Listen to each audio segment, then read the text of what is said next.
All right, we're back again. But this time, it's serious. It's serious. I've got Clive Davis in the house, and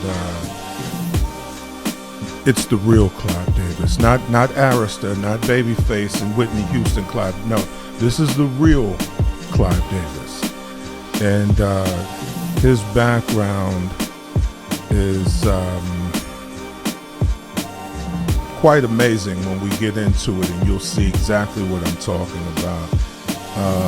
Columbia? Law school. Yeah, law school? Okay. You see what I mean? Okay. That's why I'm saying today is real special. Today is going to be definitely a special one. Without further ado, I guess we'll get started. Clive Davis. I'm Dwayne Dixon, and this is Success of a Nation. I didn't even introduce the show. I was so excited to talk to this brother here. So, yeah, let's just go on and get started, man. What I usually like to do is start from the beginning, where it all began for you. There are a lot of people who resonate with our stories, and I just think it's important that they know, where you started and all the incredible things you're doing today. So we'll start from scratch. We'll start from the beginning with that one. Yeah, so I'll start by saying I'm, a lot of people say I'm from humble beginnings. So my background, I come from an immigrant family. So I was actually born in the UK. So I was born in London, in the UK, to Jamaican parents who had migrated from Jamaica, from the Caribbean, over to London when it was still part of the British Empire. So they migrated there in 60. My father moved there, and then my mother followed in 61.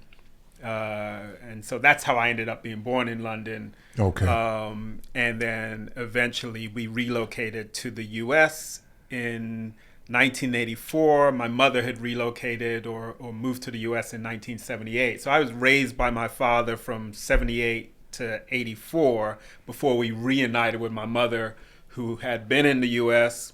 working as a nurse's aide, housekeeper, that type of thing. Yeah. Putting in the work necessary to eventually bring the family over to the U.S. So that's the backstory. So first of all, when you talk about kind of an immigrant story,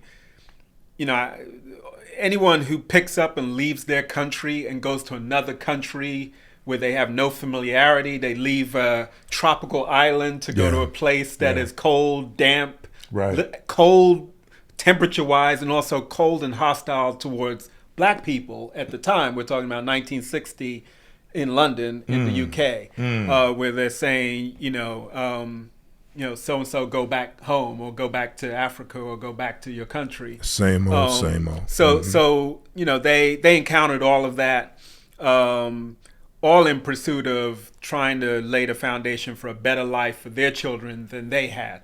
Neither one of my parents attended high school. My mother, at best, probably had a fourth grade education. My father got up to the point of high school, but at the time, unless you had money for uniforms, books, and what have you, you couldn't go to high school. So he didn't come from a wealthy family. So as intelligent as he is, that wasn't an option for him. So while they didn't have firsthand exposure to higher education, it was drilled into me early on that, do well in school, that will ultimately lead to something beneficial for you. So there you go. So strong aspirations for me to do something that they didn't really know what it was. They had never stepped onto a college campus until, and I'm the last of 5 children, they had not stepped on a college campus until they packed me up and drove me and dropped me off on this campus. And that's the first time they're seeing a college campus. They'd never been on to a high school themselves. Much less a college. Yeah. So when I talk about humble beginnings, it's humble. It's humble for sure. And they made something of themselves and ultimately laid the foundation for me to be able to do what I would do. So I went to a public Rutgers University undergrad in New Jersey, which is where we had settled, and the state institution of New Jersey.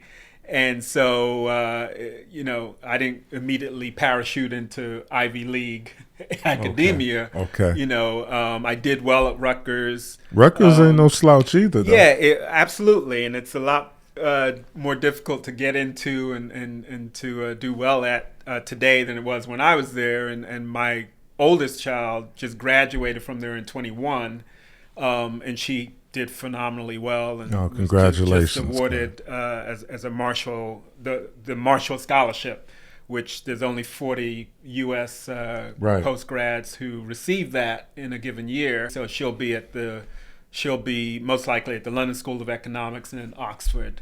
So she'll be living in the UK for 2 years. Baby girl is going to Oxford? She is. So we're super proud of her. And so again, come from humble beginnings. I'm proud of her. And the foundation that my father laid for me. Yeah. I and my wife, we've been able to lay a good foundation for them. And so they are taking it to higher heights than I took it to, which is their responsibility. And it's my responsibility to lay the foundation to enable them to do that. Man, that sounds fantastic, man. That was a lot. Yeah, okay. Yeah. Okay, so you see what we're working with. And I see the apple doesn't fall far from the tree, huh? Hopefully. And like I said, my hope is that the things that they go on to do make the things that I've been able to far achieve, exceed what you've done. Look like modest. Yeah. So that's the goal. Plan. That's the goal. Man, that's fantastic, man. Well, let's. I guess we can start in your college years, because I'm always interested, especially when you're coming from nothing, mm-hmm. and you're turning it into something, to say the least.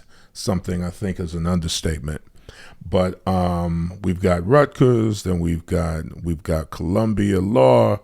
Give me a little insight into how all of that developed. Yeah, so from an early age, I had family members, friends of family say, you should go to law school. You'll make a good lawyer. I didn't quite know why they were saying that to me or what that meant. Sure. But the seed had been planted in my head that, being a lawyer, these people seem to think highly of this profession, this thing that they keep saying that I should do. Right. I didn't know any lawyers. I didn't know what a lawyer did. Right. I didn't know kind of all of the different types of lawyers that exist and all of that. But I knew that, it had to be something good because, these people... You continued to hear it. Yeah, I continued to hear it. So in undergrad, I probably leaned towards, without having a formal pre-law kind of program, the majors, the minors, the coursework that I took probably was kind of me shaping a pre-law, what I thought would be kind of a pre-law program that would help me ultimately make my way to law school. Okay. And again, this is without me knowing what a lawyer is, what they do. Right. But again, believing or buying into that it's something good and there's some measure of prestige associated with this thing. Sure. So, I came from a very humble high school, Asbury Park, New Jersey, and there were 276 classmates who came in my freshman year. 89 of us graduated. By the time we graduated, there were 89 of us who walked the stage that night. Mm-hmm. Now, there's lots of reasons, why that number shrunk to what it did. I know the reasons. But it's by and large, it was an attrition rate that was a reflection of the community and what was going on and what have you. So, just blessed to have been among the 89 to begin with, to even go on to Rutgers University, because there were lots of students who I think were as bright and intelligent as I was, who would never step foot on a college campus, Right. or didn't have the opportunity. The opportunity. So, so starting from that to go to Rutgers, I was a member of EOF, which is the Equal Opportunity Educational Fund, which is designed for first generation college students to kind of support them in making a transition from high school to college. So I did that. So I actually went off the summer before the first semester, and you start learning about study skills. Yeah. I remember they took us to New York, and I went to my first Broadway play, Madam Butterfly. Okay. I'd never been to a Broadway play, so Right. they try to expose us to things that you Yeah. know most of us had no inkling or understanding or appreciation for. Right. And so you know that's kind of my background. That's kind of my roots. Then when I was in school, I got heavily involved in on-campus activism, you know, got involved with organizations that were, I think, progressive. Today we'd say they were woke, Sure. but progressive student organizations. Okay. And you know, the concept of each one teach one Right. was big, and you know stays with me from all those years ago to this very day. You know, that's Absolutely. something that informs kind of how I move and operate with respect to the real estate And I world. love that, man. You know, in terms of that each one teach one, you know, of course you're talking my language at this point. You know, that's what Success of a Nation is all about. Having Black excellence on display. And of course I had to get you here when you talk about Black excellence, and I think, you know, the more we delve into your story, the more that will become apparent. So okay, outside of Rutgers, now we get to Columbia. How did that happen? Because that's not an easy feat either. It's not, and so in applying to, so I didn't even tell you about grad school. So kind of my year off, so to speak. I did a master's degree at the State University of New York at Albany. So I did a year in Albany as my kind of down year, or my, I forget what they call it. So my daughter wanted to do that, and yeah, Malia Obama did it. What is it? Your off year, your spring year. What is it? Yeah. It'll come to me. But and your listeners probably know what I'm trying to say. Yeah, sure. So so with that year, gap year is what it is. So what I did with my gap year is I went and got a master's degree in Africana Studies. Which was something that, you know, I'd taken courses in undergrad, but I really wanted to have a deep immersion in that, and not knowing, you know, that would probably be my last opportunity to really just devote 100% of my time to learning about me, my culture, heritage, history. Okay. And so I did that for a year, and during that program is when I applied to law school. So I applied to Columbia, NYU, Fordham, St. John. I applied to some other schools out of state, but I knew New York was number one in my mind. And also where you choose to go for law school should be heavily influenced by where you hope to practice. Okay. Because you're going to have an alumni, you're going to have contacts, connections, you're going to be literally within walking or subway or whatever distance. And so for all those reasons, I was targeting New York City and schools within New York City or the New York Metro. So okay, so now we're at Columbia, and can you just expound on that a little bit? Is Ivy League all that they say it is? I mean, how was your stint there? How did you handle it? Yeah, so the first year, which is known as 1L, or your 1L year, is the tough year. Of the 3 years that you're going to be there, the first year is really the year, the make or break year, if you will. And so if you can get through that first year, years 2 and year 3 is a little bit more relaxed. It's a little bit more like, okay, I just got to knock my remaining credits out and go through and what have you. But that first year is the foundational courses. And the goal is to try and do well there. But you asked the question of, is Ivy League all that it's cracked up to be? When I think of Ivy League, and now that I've had that experience, you're going to be in classes with students who have excelled at the highest academic levels. So I had 5 roommates. I had 5 roommates my first year. 2 were from Harvard undergrad. 1 was from Columbia. 1 was from Cornell. And I was the Rutgers State University of New Jersey. So I was the only You were the public low man on the totem. schoolmate Oh, yeah. within that cluster. Sure. So right where I lived, I had every day a reminder that Yes. you're not Ivy League. You didn't come from Ivy League. You didn't go to Harvard. You didn't go to Columbia, Cornell, what have you. Right. So these are people who have done well. All of that they've had the right grooming, the right academic exposure. They've done trips to Aspen and Europe, and they've Yes. backpacked here, and Yes. they've done all of this stuff Absolutely. that I had not done. So Right. so there's definitely a sense of, do I belong, and how do I make my way? Yeah. And have I got the foundational training and background to be here? So you deal with some of that, but at the end of the day, you have every opportunity to do your thing, and it was a great experience.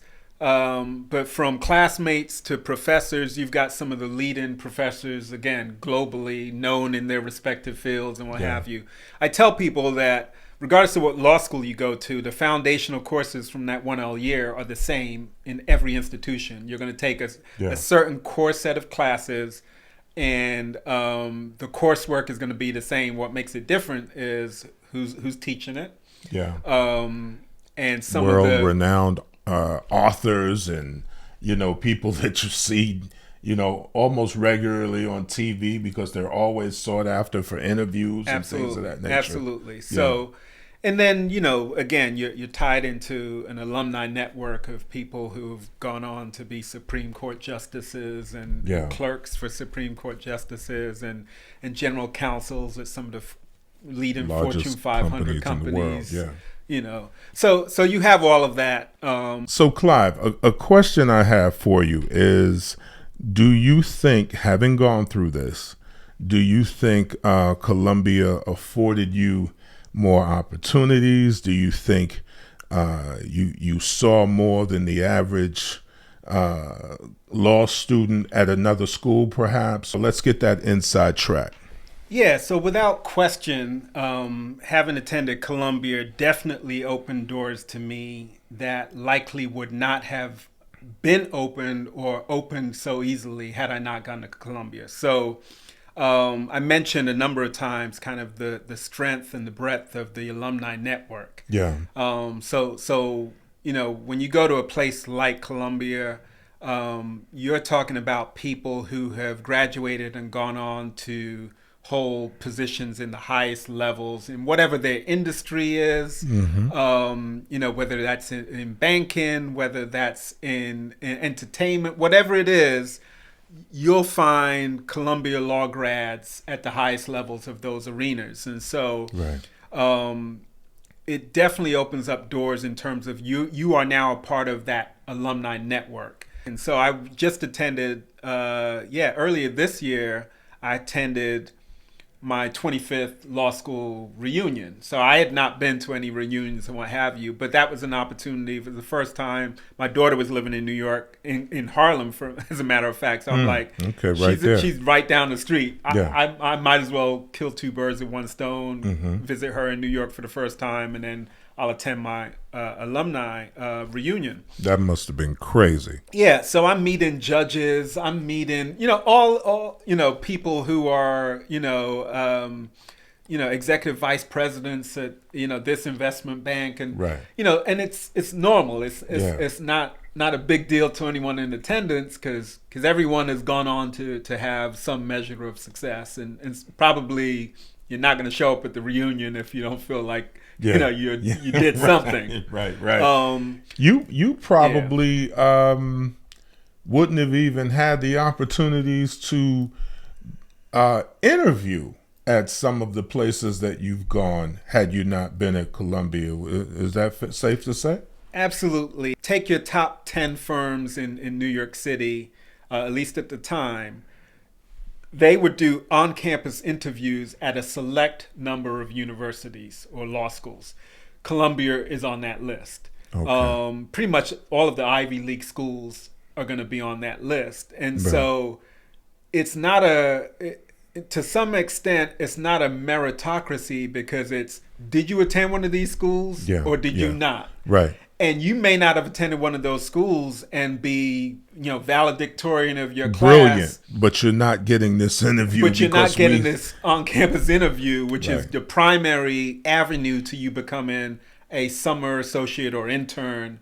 And then from there, leveraging that into a full-time position ultimately after you graduate. So right there's a weeding out that is occurring that says, well, look at these folks because they've been deemed to be vetted and we know that they're the best of the best, or we believe them to be the best of the best. And so we're just going to fish in that pool. Right. We're not even going to look in this other pool.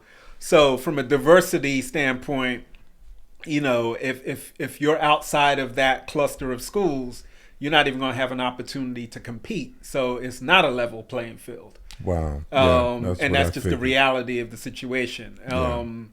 And so, I know firms are trying to take a little bit of a different approach these days. This is 28 years ago now, or more. And so things have changed a little bit. But for the most part, had I not gone to Columbia, I would not have ended up at the firm that I ultimately did. And I obviously was able to parlay that into subsequent opportunities.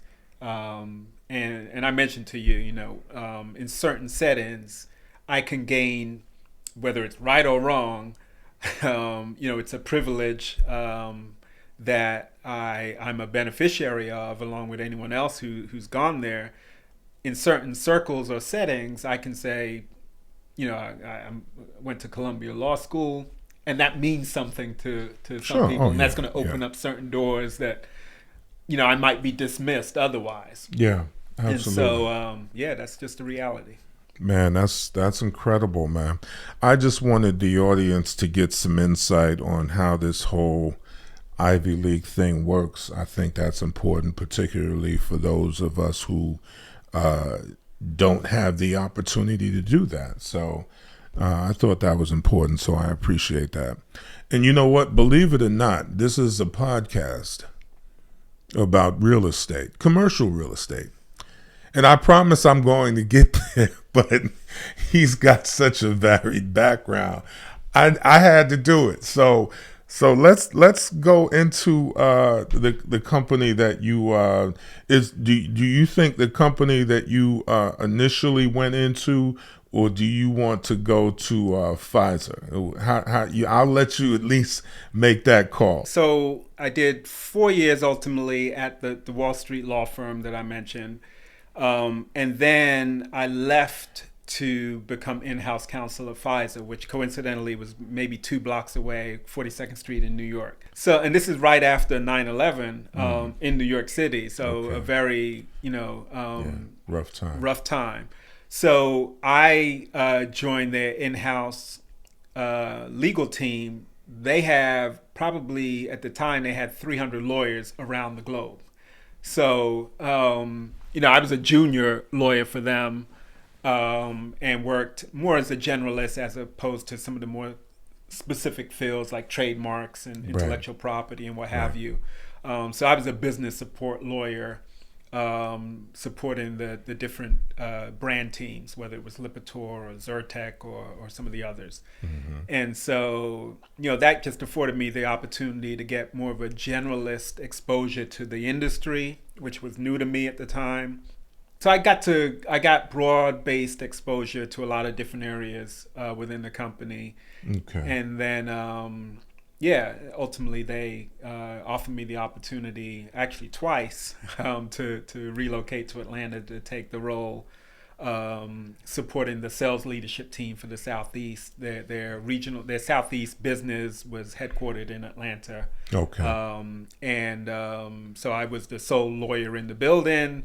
I was supporting a sales leadership team who had 1,500 sales reps underneath them across the Southeast. Okay. Stayed on with them for another 2 years after relocating to Atlanta, and then I left to become a chief compliance officer for a Belgian pharmaceutical company with its U.S. headquarters in Smyrna, global headquarters in Brussels. So basically, What's the name? Is it a name we recognize? It's probably, so the name is UCB. You'd probably recognize Zyrtec and Xyzal and Keppra and some other drugs and all of that. We can get into it, but just was looking for an opportunity to marry the real estate interests with the entrepreneurship. And after 20 years of corporate life, just looking to how do I buy back my time? Right. How do I reclaim my freedom where I own my time and someone else not doesn't, right, owning my time and paying me for your time, for my time. So that's kind of where I was at the end of 16. My mother was also not in great health down in Florida. So she was bouncing between hospitals, nursing home, and then back home with my father. So while I was able to support that situation financially, I wasn't physically seeing her more than once or twice a year. So it just got to a point where I was like, I need to get off the conveyor belt to tend to some things. And during the course of that, so the first thing I did when I left corporate was I went and bought a 5-unit property. And the reason I bought the 5-unit, and I bought it in the community that my parents had retired. You wanted to be commercial right off the... I wanted to be commercial, exactly. So when you give up that W-2, one of the things I didn't really appreciate at the time, I hadn't really researched it, was it's so much easier to go buy commercial real estate than it is to go buy a 1 to 4 unit property to live in or to invest in, because once it's 5 units and above, it's considered commercial. So I wanted to I said, what's the smallest I can do and still have it qualify as commercial? So that was a 5-unit. So I went and bought a 5-unit. And for your listeners, the distinction is when you're doing the commercial piece, the lender is looking at it and they're saying this is a revenue generating business. We are going to primarily focus on the business's ability to generate a certain amount of revenue, and we're going to make our loan accordingly. And then secondarily, we'll look at who the borrower is.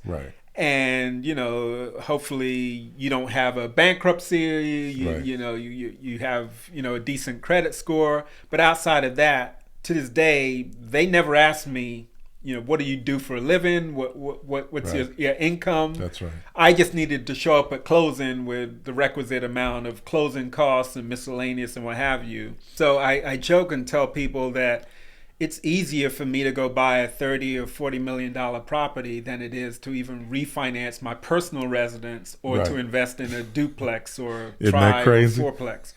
So it sounds crazy, and it is, but it's a reality that when you go in to refi your personal home or to invest in a duplex, triplex, or fourplex, the first 2 things they're going to ask you for are 2 years tax returns and pay stubs covering the last 30 days. That's right. And you'll need to refresh those pay stubs as you get closer to closing, depending on how long that timeline is. And so once you tell them, I don't have a W-2, I don't have pay stubs to show you, they're going to ask you that same question in 2 or 3 other ways, trying to get the same thing, because their matrix, their traditional intake is, you must be employed. You must be a W-2 employee. We don't know what to do with you if you're not. That's right. So while it's not an obstacle you can't overcome, it's just something that is an impediment to an easy, smooth transaction. So again, when you're in that commercial world, the focus is on you secondarily, Right. and on the business primarily. That's right. That's right. That's a great point you make, man.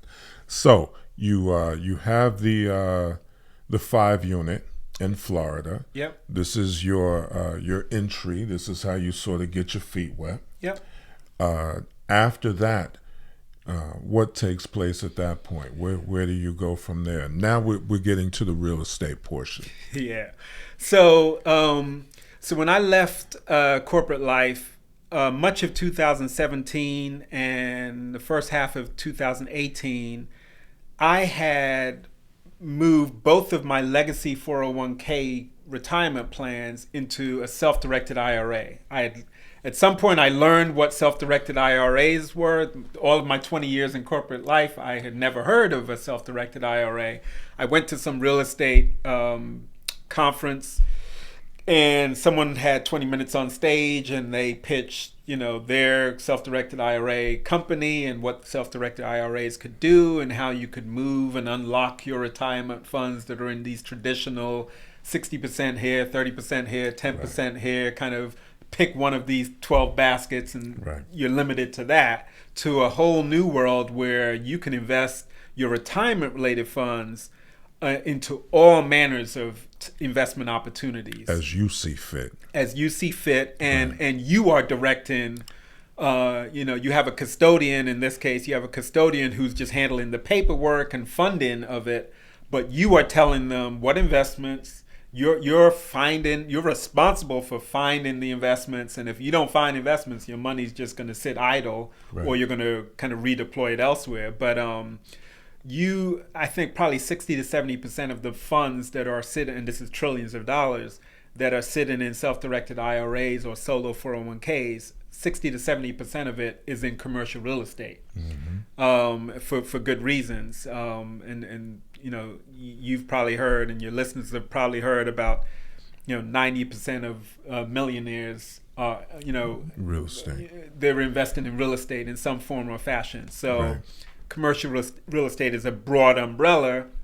I'm focused on the multifamily space, but whether that's office, hospitality, retail, storage, industrial, multifamily, all of that comprises commercial real estate.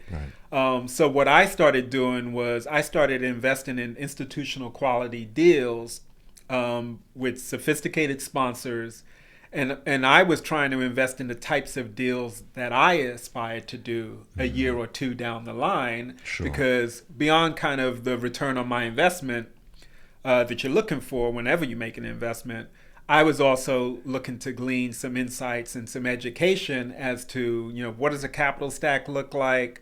What does investor relations look like? These business plans that they're talking about, what exactly are these business plans, and how does it, so all of the things that you see from this side of the table as a limited partner, I wanted to gain all of those insights to inform the type of sponsor and deal sponsor that I was going to be a year or two down the line. There you go. So I invested in probably 9 or 10 deals across the country, existing apartment communities, as well as ground up development of multifamily communities.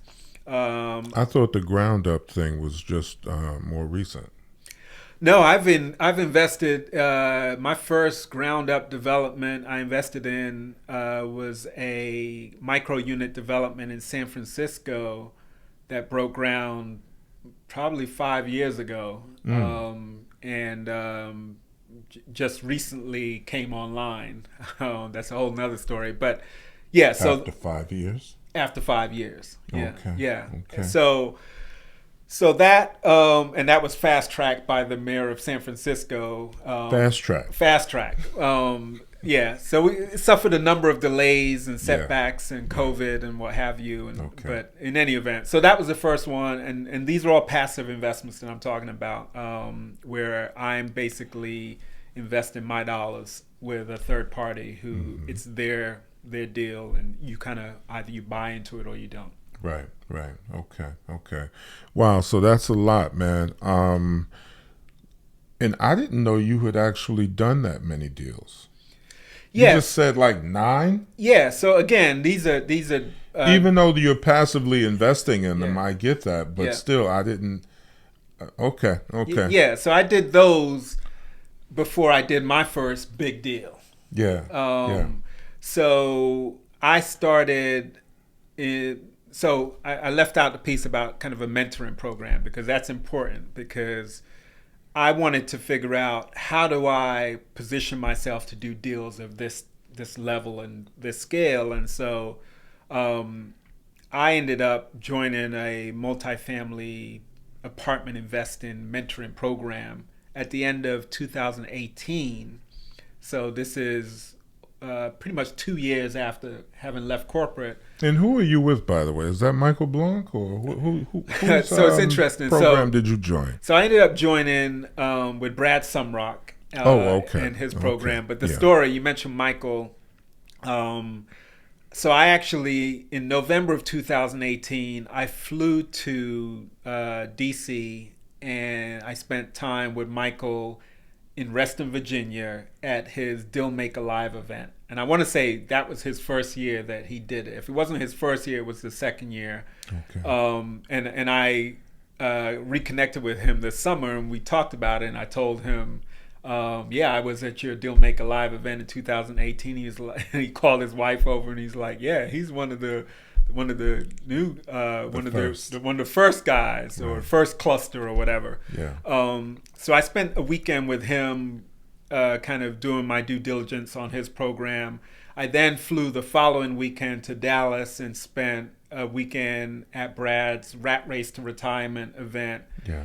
And then ultimately I joined Brad's program. And what I was looking for at the time was really, people think it's the education. The education is important, but that was probably the third or fourth most important thing to me. The things that were most important to me were an ecosystem where I'm going to get exposure to prospective partners with whom I can do deals, right, and prospective investors who potentially might be investors in the deals that I do. Mm-hmm. So those things were important to me. Brad had and has a really robust ecosystem where he has a lot of, he seems to attract high caliber individuals who have had high levels of success in whatever their respective careers are and professions. Okay. Right.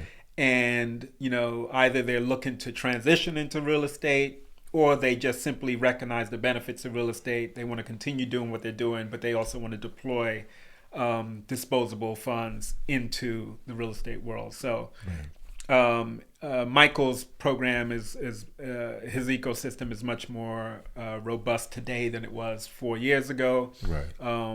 But nonetheless, I made that decision for those reasons. And so the partners that I have on the deals that I'm doing today are part of that program. Okay. A portion of the people who invest in my deals I met in connection with that program. And so I tell people that, you can get the education from multiple places, especially in this day and age. But the relationships is the gold and the diamonds of this business. So, that's what I was thinking about when I made that decision to get involved in that, because you're now immersed in a situation where you have people who are like-minded and believe in multifamily investing. Right. So now it's just a matter of you getting to know, like, and trust me. Yeah. And then I can just put a deal in front of you. Whereas people in the general population, you've got to convince them to, here's why you should be investing in real estate. So that's one. Right. And then you've got to get to know, like, and all of that. And then you've got to put the particular opportunity in front of them. So it just clears the field for, I can skip over the whole discussion of why you should be investing in real estate, because Right. you wouldn't be in this program unless you were bought into That's right. why real estate investing is key and why 90% of millionaires are invested in, either they made their wealth in commercial real estate or their wealth sits in commercial real estate. Absolutely. And let me go back to something that you mentioned as well. You had mentioned something about the mentor piece being very important, and since that's something that I believe heavily in as well, I definitely want to hear you speak to that. Yeah, so for me, when you make the decision to pursue mentorship, what you're really doing is saying that I want to compress the timeline of me achieving whatever it is that I want to achieve. So let's say your goal is I want to get my first large-scale multifamily deal. You could knock around and figure that out over the course of, let's say, 3 years. A mentor should compress that timeline from 36 months to 12 months. Absolutely. And so when you're deciding, is he or she worth it, or is this program worth it, you're basically making the calculation of, I could figure it out on my own. I could kind of piece it together. I could kind of learn from my own mistakes, right. All of that stuff. Or you could say, let me go to someone who has achieved what I am trying to achieve, so that they can impart their wisdom, knowledge, and experience to me, so that I can avoid the mistakes that they made. And my route to success is going to be more direct and less circuitous. Yeah. And so for me, whenever I'm talking to someone and they're asking me, for feedback or thoughts or ideas on whether they should pursue some type of mentorship, I'm like, again, the educational piece, you can probably piece that together. There are books and there are podcasts and there are conferences, and you can kind of figure it out. But that's only one piece of what you are signing up for when you get involved with these mentoring programs. And so you can go from not knowing anyone in the multifamily real estate world, to you join one of these programs and all of a sudden you know 1,000. That's or you right. have access to 1,000. That's right. All across the country, and in some cases outside of the country. Right. Over the course of a weekend. Yeah. And then obviously you got to nurture and develop those relationships over time. But if you had to piece those together or go to different conferences or meet those people one by one, right, that could take years. Right. So you're looking to compress your timelines. And so, like I said, if it would take you 3 years hypothetically on your own, the mentoring program should accelerate that or compress those timelines down to 12 months. Yeah. That's a great point that you make. I couldn't agree with you more. We both basically took the same route. I also knew how important a mentor was. I've been involved in single family forever, but wanted to make as quick of an impact as possible in the commercial space. And I signed up with Rod Cleef's program. So, and you're absolutely right. There are warriors all across the country, and I'm constantly running into them, and we're, sitting down talking about, what deals we can do together and things of that nature. So, no, that's very important. And plus, on top of that, I intend on mentoring anyway, because that's something that I'm big on. So when you hear people, I'm always talking to young people about, commercial real estate, multifamily, being our lane specifically. Yeah. But no, that's something that's very important to me too. And it's something that I even do regularly. So no, you're absolutely right on that. Yeah. Hey man, I wanted to touch on one of your best deals and also one of the most difficult deals. I like giving both sides of the coin, so to speak. Don't want to be guilty of just selling you the dream. I want you to understand that, There are pros and cons, but if you approach it methodically and prudently, and you can usually come out on top. I'll start by saying I'm not an overnight success in this. So I first offered on a large-scale multifamily in April of 2019, Okay. a 92 unit in Stone Mountain, Georgia. And so this is probably just a couple months into the mentoring program. Now I'm kind of putting all that into practice, and I submit my first LOI.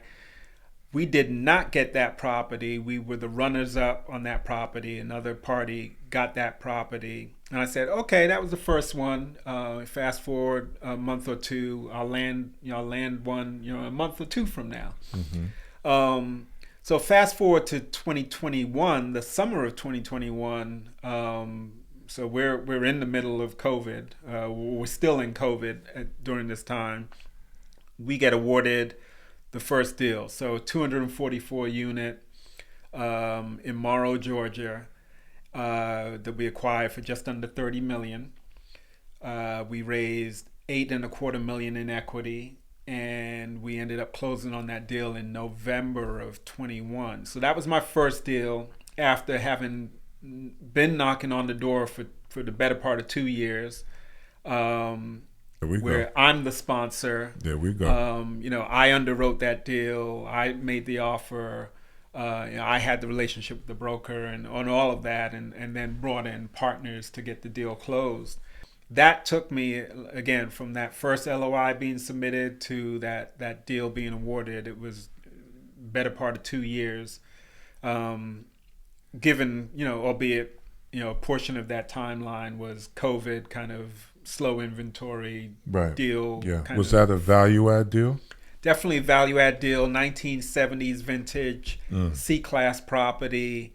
And so business plan, let's renovate these units. Let's refresh the amenities. Let's bring some amenities back online that hadn't been online for a fair bit of time. So classic value add acquisition. The week that we closed on that deal, we got awarded another deal, Cushman & Wakefield deal that we acquired for just over $40 million. We raised $13 million in equity for that deal. So this is deal number 2. So I closed deal number 1. The same week, I'm notified that you've been awarded deal number 2. So the reason I pause on that, because Michael Blanc, who you mentioned earlier, I remember him in my early days of listening to podcasts. He would talk about this thing called the law of the first deal. Right. And the law of the first deal basically says that once you make that first one, deal number 1 will be the hardest and most challenging deal for you to land and close. Right. But all your deals subsequent to that should come a little bit easier. That's right. And a little bit quicker than it took to land that first one. And so literally the week that I closed that first deal, we got word that congratulations, you've been awarded deal number 2. Second deal. So and you took that one down as well? Yeah, so we went on to close that in February of this year, Q1, and we acquired that. And so those are the first 2 deals that I did as the lead general partner. Yeah, that's pretty ambitious, but I love it though. I mean, and you obviously weren't swayed by it. Your first raise was, you said, $8 million? Yeah, $8.25 million for the first one, 13 for the next one. Okay. And I tell folks that it was easier for me to do that $30 and $40 million deal than me attempting to refinance my personal residence or to go buy a duplex or fourplex. So again, once you're in the commercial world, your income is really not relevant. Right.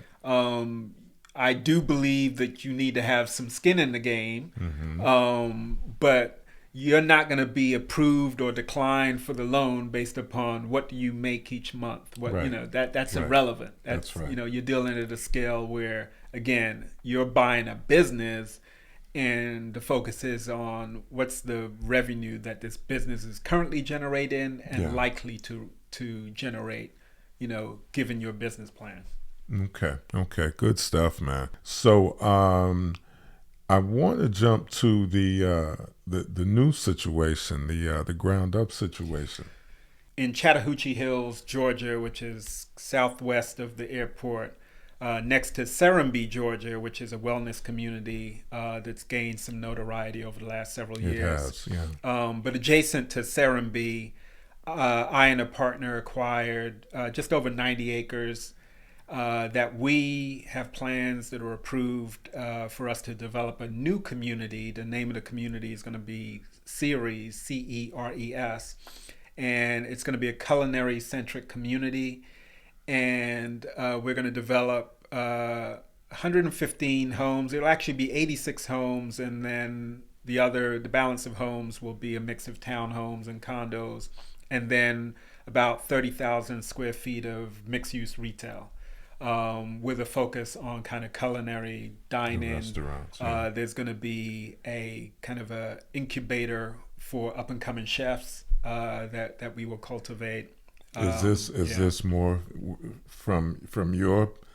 I'm hearing, because this is not every day you get this. I mean, sure, we get the mixed use and we got the restaurants on the bottom and things of that nature, but you're talking about incubators for chefs and all of that. Who's behind this? Yeah, so my partner, I gotta give a shout out to my partner. Dominique Love is my partner, and she's the original founder of the Atlanta Food and Wine Festival. Right. And so she brought that to Atlanta. She started that. Ultimately, it was bought out by a corporate entity, and they've gone on to kind of replicate that in other cities around the country. But she was bought out.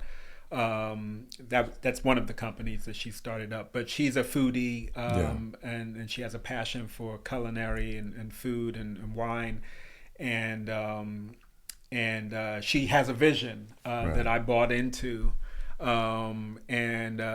got connected. We hit it off. I was able to buy into her vision and kind of come aboard on the train that she had already set a destination for what I just laid out for you. Right. Yeah. No, that's incredible, man. And the name of it's going to be Ceres. Ceres, Ceres, and it will be in Chattahoochee Hills, Georgia. Mm-hmm. And literally, our land is adjacent to Serenbe, or what you would know as Serenbe today, and some portions of Serenbe are on the perimeter of our parcel of land. And so really? They're effectively neighboring communities. And Serenbe has become a thing of all its own. Yeah. So quick story I'll share with you as to how I even connected with her, because my wife turned 50 this year.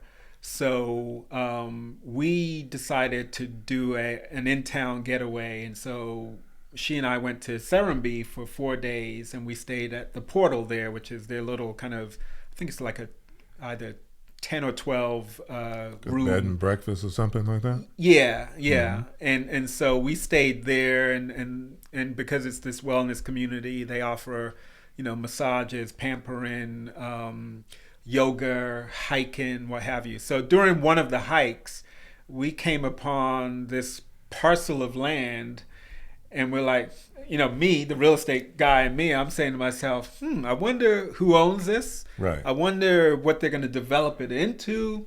And so just made a mental note. And I even took a picture of a sign that was on the land and just had it in my camera roll. Yeah. And turns out that 4 days after we returned home from spending those 4 days in Serenbe, Dominique acquired that land. And I didn't know her at the time. What, you skip traced it and figured out who owned it? No. Not even better. Okay. Synchronicity. So she ended up acquiring that land 4 days later.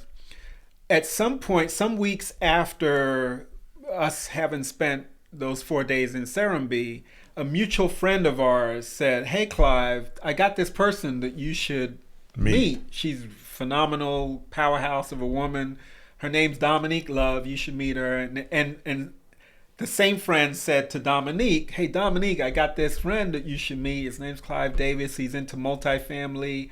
You guys would probably hit it off." So she connects us. We go out to lunch, and her development comes up, and I'm like, we were at Serenbe on such and such a date or whatever, and she's like, "Yeah, I acquired that land 4 days after you returned." And I'm like, "Crazy! This is crazy." Yeah. And when I got back, I even sent her the picture of the sign, and she's like, "Yeah, that's the land." We ended up just saying, "We don't know where this is going," but I basically said, I don't know if there's an opportunity for me to add value or not, but at a minimum, I want to pick out my home site. So we kind of just left it at that, and then some subsequent conversation, and it just evolved with this is destined to be. Right. I would love to have you on board as my partner. Wow. In the development of this. So that's how it came together. Lots of synchronicity and hopefully good fortune.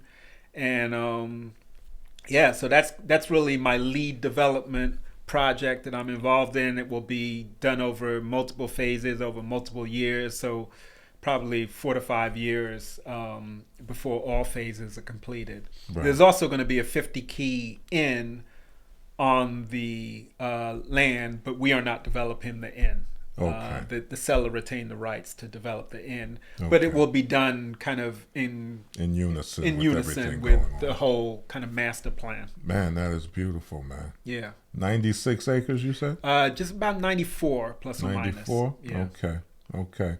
Yeah, I'll definitely be looking out for that. I've gone out to Serenbe a couple of times Okay, myself. so Yeah, it's fabulous out there, man. Yeah, and those homes have really done well, and I don't think you can buy a home there for less than like $850,000 these days, right. and that's a starter. Yeah. And so one of the things that Serenbe has been lacking is kind of a high-end dining experience. Right. And so, when people learned about Dominique's idea and her vision, they were like, already on board. It was like, when are you breaking ground? And the city has been so supportive, and they're on board. And it's it's a really desired project, and the learning curve is going to be steep, because Right. this is the first development of this scale that I've been involved in. But that's part of why I wanted to be involved, in addition to believing in the vision and being part of something that will leave a legacy. Yeah, that's what I was about to lean into, not to mention the fact it's going to be one of those projects they call life-changing. I think so, for all involved. For all involved. Absolutely. Well, man, that sounds incredible, man. Is there anything that you want to expound on in terms of any gems, anything like that before we close out? I know you've got a few, just on our conversations alone. So, I call him Socrates, because he's always dropping something, so yeah, man. Yeah, so because we're about to close the calendar of 2022 and transition into 2023, the question that I asked myself at the end of 2016, which was, if not now, when? Right. I would say to your listeners, as they think about how should I start 2023? I would start 2023 by asking yourself, is there anything that you've said that I want to do or I'm going to do that you've just been deferring for any number of years, and you're looking for the right time to do it? I'll say that there's never going to be the right time or the perfect time. That's right. So I would say, ask yourself that question, and whatever the answer is, you've got to make a commitment at the outset of the year to get in on that path to achieving whatever that thing is. And I would say every year or additional year that you defer that which you have an interest or desire to achieve, the harder and more challenging it's going to be to achieve later in life. Right. And one thing we all know is tomorrow is not promised. There you go. And we see too many examples of people who otherwise we would have said, young guy in his 50s or young woman in her 50s, and you think, they've got a few decades left, and you never know, it could be a few days or weeks or months left. And that's right. I would just encourage your listeners to give some thought and consideration to how do they make tomorrow today. How do they seize those opportunities today and stop deferring those opportunities. I would also talk about kind of getting outside of your comfort zone.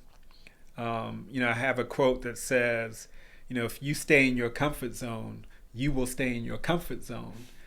And generally, it's the risk takers who are rewarded for their bravery.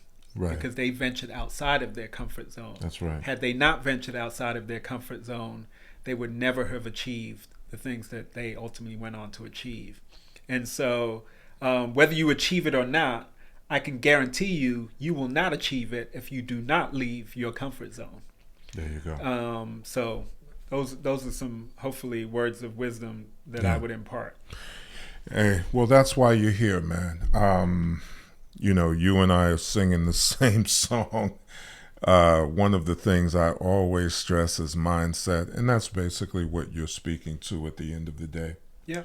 Achieving those things that you've had in your head, and you want to go after it, but you've got so many impediments that get in the way, and then you wind up another year is gone, and it's really all about your mindset. It's really, I'll continue to beat the table on that, because that's what got me where I am. That's what got you where you are. So, can't say enough about that. So, hey, man, to say it was a pleasure interviewing you would be an understatement, but I'll say it anyway. I really appreciate you coming through. Thanks for having me, man. Yeah, absolutely, absolutely. You want to give your Instagram and that sort of thing for people who want to look at you up? Yeah, I'm on social media. You can find me on Instagram. I'm at parkroyalcapital on Instagram. I'm on Facebook. I'm on LinkedIn. But the best way to get me is to go directly to my website, parkroyalcapital.com. And you'll be able to connect with me through all of my social media platforms. You'll be able to book a meeting with me if you want to have a one-to-one conversation. You can sign up for my newsletter to get my monthly newsletter, as well as hear about events that I've hosted or that I'm going to be doing. So that's the best way to get a hold of me. Go directly to my website and, join the community. And he also happens to sponsor tours. He gets a tour bus and takes you to some of his properties and things of that nature. So, again, we can touch it, see it, feel it, and understand that it's real, and more importantly, it's attainable. Definitely. I would underscore attainable.